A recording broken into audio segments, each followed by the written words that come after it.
Welcome back to Wizard Supercoach. I know this video is heaps late, but I was determined to get a round review out for every round this year. I've never done it before, I've never stayed the course, but yeah, I've been sick all week, as you can probably hear, and I don't know, the season's basically ended a week early with all the carnage and dildo throwing and stuff going on, so um, yeah, it's kind of pointless. It's going to be a short video, but here we are. So round 23, we scored 2284, which wasn't too bad, I guess. Even went up a few ranks, went up 108 spots, so we're 4,115. Can still finish inside the top 4,000, but it's going to take a miracle when you see how many players I'm going to be missing in the final round. I'll be lucky to score a 2,000, but I know I'm not alone. There's a lot of people out there that own a bunch of Sydney players and some of the popular picks like Sheasel and Petrarca, so we'll see how that goes. But yeah, it's been a pretty good season overall, really, apart from the bit of a shit middle period. But yeah, it's still my best finish. Well, on track for my best finish, I think. Thereabouts, anyway. So, no trades left, so there's nothing to cover there. Got 98k in the bank, that's just going to rot now. It'd be nice if we could carry that over to next year, but yeah, I know that's not how it works, but still. Now, the first thing you'll notice here in the team is there's a new name, so Bowie came into the team, as I said he probably would, for Naz. That was my last trade, and he got a 93, so that was alright. He should score okay this week as well. I wasn't expecting to trade in anyone that would cover Naz numbers, so yeah, whatever, it's fine. It all seems a bit irrelevant now anyway, doesn't it? But yeah, the backline as a whole was okay. Whitfield turned up. Ash went big. Clark even got a 114, which for him is like a ceiling score, especially this year. Blakey in his farewell game, 91, that was okay. Worrell terrible with a 48. Should have played Hugo over him, but like, who was to know? That's certainly a floor score for Worrell. Even when he's been quiet, he still normally gets like at least a 70 or something. But yeah, again, like it's kind of irrelevant now. So I'm not really gonna talk about the Sydney thing. I think it's been talked about to death, and there's nothing I can add to it. Just hoping that people hold judgment, and yeah, until the investigation's done. Because I mean, yeah, it looks bad and stuff, but only got to remind people of the Tanner Bruin situation and what happened there. So yeah, we just don't know. Like, the media's having a field day with it, and we know what they're like. So yeah, just hold off, please. Yeah, so obviously the impact for Supercoach is huge. That's all I'm going to say. That's what I'm going to try and stick to, given that it's a Supercoach channel. But yeah, just disappointing for the season to end that way. Yeah, midfield was all right for my team. Rankin 157, so he's insane at the moment. Like, his 3-round average is like 170 something, I think. So let's have a look. Certainly the best trade in I've ever had, and I only got him in as like I think I said when I bought him in, it was just like, I'm just going to send it. I'm going to just hope for the best. But geez, I think even the most optimistic Rankin fan wouldn't have imagined a 3-round average of 179. Like, that's off the charts. So yeah, really stoked with him. Dacos a 110 was okay, like by his standards. You know, it's just how he does. Smith the 98. Bont didn't play. I don't know if he's going to play this week, but again, like, who cares, because half the team's missing. It makes no difference. Heaney, the farewell game as well, 169. So I did say that the last few weeks. He loves beating up on the bottom teams. You look at all his scores this year, and the only really big scores he's had have been against the shitty teams. So West Coast, Gold Coast. Admittedly, Gold Coast weren't shitty back then, but yeah, the others obviously are Richmond and then Essendon. So outside of that, he's actually been pretty quiet, I think.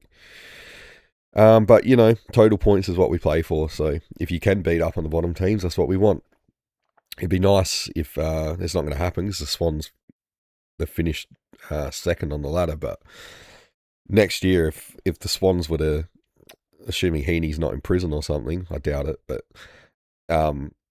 yeah, if the Swans were to get all those bottom teams twice, then I think Heaney would have to be instant pick at no matter what price he was. But Yeah, there's a lot to happen there. So Merritt with the 72. I think he got injured. He caught one in the face or something, so give him a free pass. I remember looking at half time and he was on a pretty good score. Now, again, because of coaching my own team, I didn't get to watch much footy this round. And maybe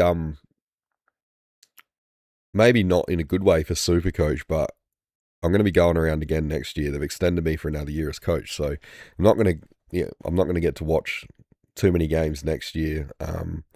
After about round 4, as what happened this year, and we saw what happened with my rank once I wasn't able to put my time into Supercoach. But that's okay. I'm happy with that. But yeah, Supercoach is going to have to be second in line, and my wife third in line behind that. No, I'm kidding. Yeah, Anderson at 105. He was all right. Herbert the 61. Not going to be too critical of Herbert. He's just a rookie, so he's good, but he's going to be patchy. Nothing on the bench at all. Hopefully Franco comes back this week. Might help. I know. No, it says knee out for the season. Okay, yep, he's not coming back. Or maybe Banfield will get recalled, or they chuck a bone to Burton. I don't know. Burton will probably only give us like a 30 anyway.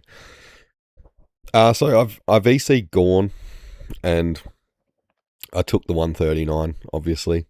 In hindsight, probably should have had a crack at Rankin, keeping with the theme of just sending it, but wasn't to be. And Heaney, I should have known. I even said it about Heaney. I should have chucked it on him, but anyway, it doesn't matter. And Grundy 114, that's all right. Essendon are pretty hard to score on in the ruck, so you take a 114, I think, against them. So our man, everyone's man, Sheasel, he's out, 59.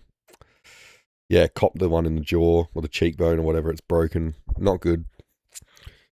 But at least, I know it's a bad thing, but at least, we all have him. So if you could believe this, I'm in a cash league for fantasy, and I was playing in a prelim final. There's a nice cash prize at the end that's quite big, and I was sweating a bit because I don't know how this happened, but my opponent didn't have Sheasel. I was the only one that had him, so yeah, I don't know how you get to a prelim in fantasy without owning Sheasel, but anyway, it happened. I still won though, luckily, but yeah, I was sweating there for a while.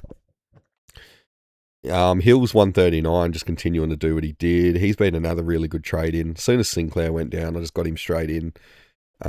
He's another really handy one in fantasy too, because he's got the triple position, so he's going to help me a lot this week in the grand final, considering that it's carnage in fantasy as well, so that's very helpful. Hopefully I'll win. I'll let you know in the next video. Probably not, but we'll see. It's going to be a war of attrition who's got the least carnage in their team, I think. Now, I didn't watch the Melbourne game, but Pickett getting a 70, that was surprising to me. Yeah, I was expecting like a ton at least, or at least like a 90. I'm guessing he was tagged. Who did they play? Was it Port? I think it was Port. Yeah. Interesting. So Rankin's a similar player, and Rankin never scores well against Port. I think whoever it is that goes to them in that team seems to do well against that like speedy type of player. So yeah, that's interesting. I don't know. I'm just assuming that Pickett got tagged. Miller 55, so back to being shit again. Petrarca 34, even shitter. It's got to be studied, the fall off from this guy, honestly. I don't get it. I'm so glad the Crom didn't get him. Would have been paying overs and paying him millions of dollars till he's like 36 years old. So that's the Suns' problem. But yeah, I kind of guessed that he was probably carrying some kind of injury and he's out now for the last game. But even still, just I don't know. It's not been good vibes at all in the second half of the year with Petrarca, that's for sure. And Durham as well. Yeah, that hurts. He'd been good. But yeah, Campbell Lake got his 63, took his spot. Yeah, it's just have a look. 3 out in the forward lines. I'm going to be playing 2 down this week, and that's for now. And then we're missing Heaney and potentially Bont in the middle. Blakey down back. At least Hugo can cover Blakey.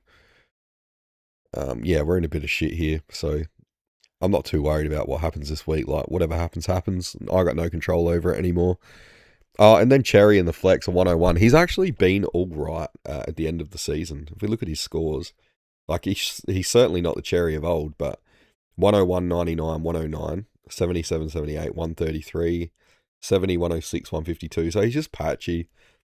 He used to have like a super high floor, but not anymore. And he's lost the ceiling as well of like 200s and stuff like that. But yeah, he's not been the worst. I guess at the end of the day, he's averaged 111, which is still not too bad for a ruckman.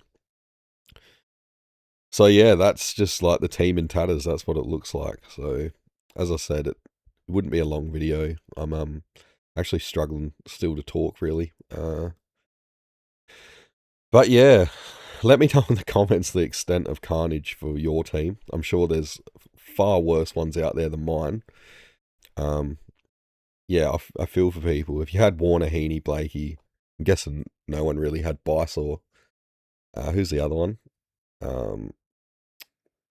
James Jordan. But yeah, if you had those whole three, like, geez, not good. So yeah, sorry, that's about all I've got for you. Yeah, I'm struggling, and not for Supercoach purposes for once. So yeah, just let me know in the comments how you're going and how you think you're going to finish up. It looks like the guy that's going to win it is probably going to do a Bradbury, the guy at the top he's not got those Sydney players. He's all the ones around him, they've all got him. So yeah, congrats to him. He's probably going to win unless something happens, but yeah, it's looking likely. So yeah, I'll definitely do a video next week. There won't be a trade video for obvious reasons, but yeah, I'll see you in the next review. So good luck with the last round and hopefully no more carnage.